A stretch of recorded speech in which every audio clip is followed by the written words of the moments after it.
ഇവിടെ ഒരാള് പോലീസ് ആകാൻ വേണ്ടി എക്സാം എഴുതിക്കൊണ്ടിരിക്കുകയാണ്. അപ്പൊ എക്സാമിന് ജയിക്കാൻ വേണ്ടി പോലീസ് സ്റ്റേഷനിലെ മൊത്ത പോലീസും കോപ്പി അടിക്കാൻ അവനെ ഹെൽപ്പ് ചെയ്യുന്നു. പക്ഷെ അവൻ ഇത്തവണ എക്സാം ചീറ്റിംഗ് വളരെ വ്യത്യാസമായിട്ട് ചെയ്യാണ്. എന്താന്ന് വെച്ചാൽ ആരും അറിയാതെ ഒളിപ്പിച്ച് വെച്ചിരുന്ന ഫോൺ എടുത്ത് ആ എക്സാം സെന്ററിൽ ക്ലീൻ ചെയ്യുന്ന അവന്റെ അങ്കിളിനെ കോൾ ചെയ്യുന്നു. ഉടനെ അയാൾ ഫ്രണ്ടായ പോലീസിനെ കോൾ ചെയ്തിട്ട് ക്വസ്റ്റ്യൻസ് പറഞ്ഞു കൊടുക്കുന്നു. അപ്പൊ ആ സ്റ്റേഷനിലുള്ള എല്ലാ പോലീസുകാരും അവിടെ ഇരുന്ന ബുക്കൊക്കെ നോക്കി കഷ്ടപ്പെട്ട് ആൻസർ കണ്ടുപിടിച്ച് പറഞ്ഞു കൊടുക്കുന്നു. പക്ഷെ ഓപ്ഷൻ ക്വസ്റ്റ്യന് ആൻസർ ബി എന്ന് പറഞ്ഞു കൊടുത്തത് എങ്ങനെ അവനെ കാണിക്കുന്നു കൺഫ്യൂസ് ആയി. അവസാനം ഒരു ബനാന എടുത്ത് അവൻ കാണും വിധം എറിയാണ്. അവനും ആ ബനാന എറിഞ്ഞ് നോക്കിയിട്ട് പെട്ടെന്ന് ബനാനയുടെ ബി എന്ന് മനസ്സിലാക്കി എഴുതുന്നു. ശേഷം അടുത്ത ക്വസ്റ്റ്യൻ ചോദിക്കുന്നു. അതിനും പോലീസുകാർ ഉത്തരം കൊടുത്ത് അങ്കിൾ എക്ക് ആപ്പിൾ എന്നും സിക്ക് കാർ എന്നും എറിഞ്ഞ് കാണിച്ചു കൊടുക്കുന്നു. അവസാനത്തെ ആൻസർ പറഞ്ഞ് കൊടുക്കേണ്ടിരുന്ന സമയത്ത് അവിടെ ഒരു ടീച്ചർ വന്നിട്ട് ഇവിടെ എന്താ ചെയ്തോണ്ടിരിക്കുന്നത്, ബാത്റൂം ക്ലീൻ ആക്കണം എന്ന് പറഞ്ഞ് അങ്കിളിനെ വിളിച്ചുകൊണ്ട് പോകുന്നു.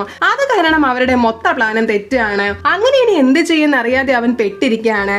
ആ സമയത്ത് അവന്റെ അടുത്തിരുന്ന ഒരുത്തൻ ബുക്ക് തുറന്നു വെച്ച് എഴുതിക്കൊണ്ടിരിക്കുകയായിരുന്നു. ഉടനെ ഇത് കണ്ട അവനും അതുപോലെ ഒരു ബുക്ക് എടുത്തു വെച്ച് എഴുതാൻ തുടങ്ങി. അങ്ങനെ ക്വസ്റ്റ്യന്റെ ആൻസറുകൾ എവിടെ കിടക്കണം എന്ന് അറിയാതെ അവൻ പേജുകൾ വെപ്രാളത്തിൽ മറച്ചു വെക്കുന്ന സമയത്ത് ബുക്ക് തറയിൽ വീഴുന്നു. അവസാനം അത് സാറ് കണ്ടുപിടിക്കുകയാണ്.